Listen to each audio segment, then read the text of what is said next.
లోకి వెళ్దామా? అల్లది కాకి పిల్ల కదా.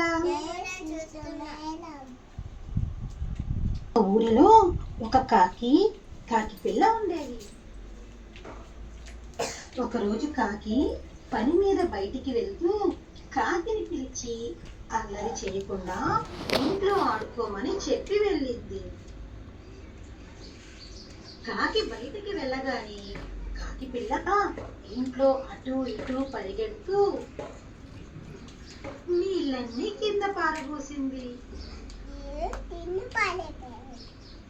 కాకి పిల్ల కొంచెం సేపు ఆడేటప్పటికి అలసిపోయింది. బాగా దాహం వేసింది. తాగడానికి నీళ్లు లేక కాకి పిల్ల దాహం అంటూ మూలుగుతూ పడుకుంది. పక్కింటి అవ్వ కాకి పిల్ల మూలుగు విని దాని దగ్గరకు వచ్చి ఎందుకు మూలుగుతున్నావు అని అడిగింది. కాకి పిల్ల బాగా దాహంగా ఉంది, నీళ్ళన్నీ కింద పోయాయి అని చెప్పింది. అవ్వ కాకి తన ఇంటి నుండి నీళ్లు తెచ్చి ఇచ్చింది.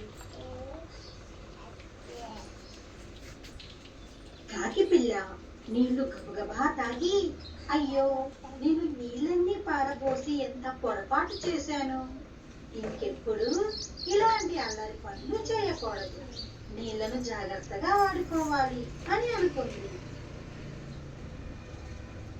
పిల్లలు, ఈ కథ విన్నారు కదా. కాకి తన తప్పును తెలుసుకుంది. అయితే ఈ కథలోని నీతి ఏమిటి? నీరు చాలా విలువైనవి, జాగ్రత్తగా వాడుకోవాలి.